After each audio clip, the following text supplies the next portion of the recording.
दोस्तों, मित्रों,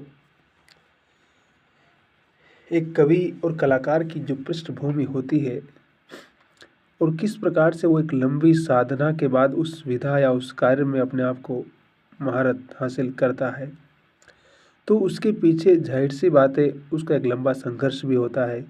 उसकी निष्ठा, उसकी आस्था, उसका विश्वास और उसकी जिज्ञासाएँ, उसमें कुछ बड़ा करने का स्वप्न और सब कुछ सैक्रिफ़ाई करने की जो आस्था और विश्वास होता है, वही किसी कलाकार, किसी साहित्यकार, किसी रचनाकार को बड़ा बनाता है। और वो एक दीर्घकालीन, एक लंबी लाइन खींचता है अपने जीवन की उस धारा के आधार पर, उस जीवन शैली और उस जीवन की विनम्रता और अपनी लगातार कोशिश, लगातार मेहनत और लगातार अपने आप को बेहतर करने की उसकी जो प्रक्रिया है। अगर मैं साहित्य के लोगों की बात करूँ तो प्रयाग शुक्ल, जिनका नाम शायद आपने नहीं सुना होगा, क्योंकि वो कला समीक्षक और उस तरह से चर्चित नहीं है जिस प्रकार से बाकी लोग अपने आप को चर्चा में ले आते हैं। 28 मई 1940 को कलकत्ता, पश्चिम बंगाल में उनका जन्म हुआ था। हिंदी में लिखते रहे हैं। प्रयाग शुक्ल जी मूलतः कला समीक्षक और फिल्मों और बाकी उस कलात्मक दुनिया की अ,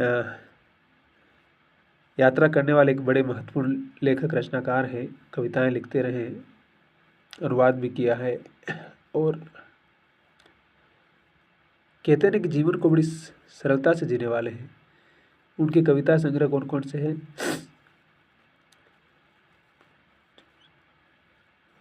कविता संभव, यह एक दिन है, अधूरी चीजें तमाम, बीते कितने बरस, यह जो हरा है, यहाँ कहाँ थी छाया, इस पृष्ठ पर सुन नया, फिर यह न कहना, यानी कई वर्ष में 6 संग्रहों की कविताएं संकलित है। 50 कविताएं पेपरबैक्स में है।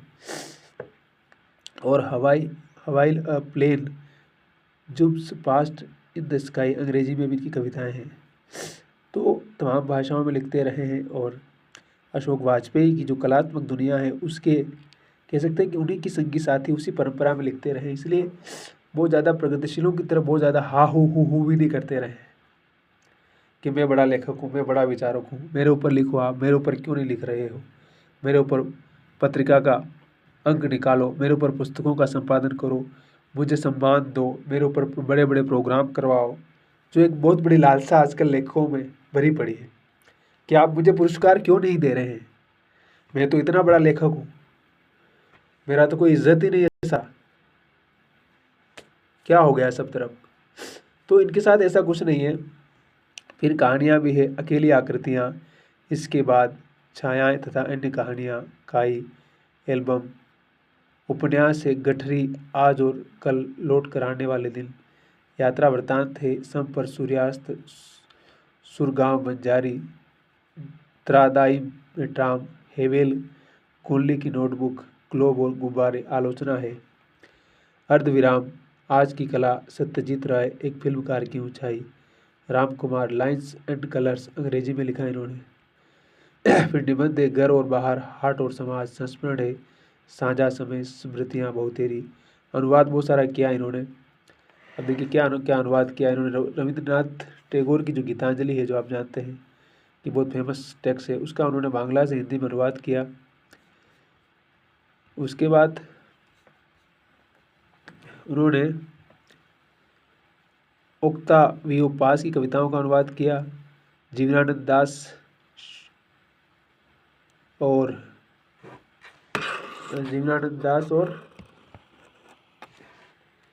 क्योंकि बंगाल की पृष्ठभूमि से है ना, तो बांग्ला जानते ही है। और शंकर घोष की कविताओं का अनुवाद किया, बंकिम चंद्र का अनुवाद किया। तो बाल साहित्य में लिखा इन्होंने, धम्म धम्म, धमक धमक, हक्का बक्का, चमचम बिजली, जमजम पानी, कहा नाव के पाँव, ऊँट चला भाई ऊँट चला, विश विशु का झूल रही है झूला, धूप खिली है हवा चली, उड़ना आसमान में उड़ना। फिर बहुत सारा संपादन भी किया उन्होंने। कल्पना, काशी अंक, कविता नदी, कला और कविता, कला समय समाज, बद्री विशाल, रंग तेंदुलकर, अंक यात्रा, कल्पना, दिनमान, नवभारत टाइम्स, समकालीन कला प्रसंग, हिंदी फेमिना, पराग। इन दिनों इस नाटक अकादमी की पत्रिका संगना के संपादक भी रहे और नवाक्षरों के लिए बसंत सेना मत्स्यकटिकता पर आधारित कथा भी लिखी इन्होंने। तो कुल मिलाकर के लगातार लिखते रहे, लगातार पढ़ते रहे और जाहिर सी बात है 1940 में पैदा हुए तो बहुत सीनियर भी है।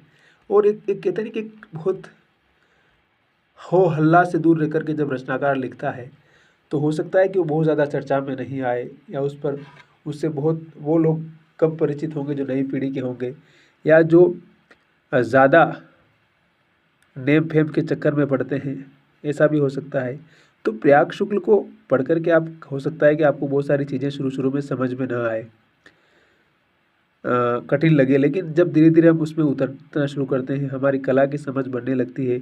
चाहे फिल्म हो, चाहे पेंटिंग हो, चाहे संगीत हो, चाहे नृत्य हो, चाहे साहित्य हो, क्योंकि 64 प्रकार की कलाएं जो मानी जाती है उसमें आप जिस कला में अपने आप को पारंगत करते हैं उसी हिसाब से फिर आप सीखते चलते हैं।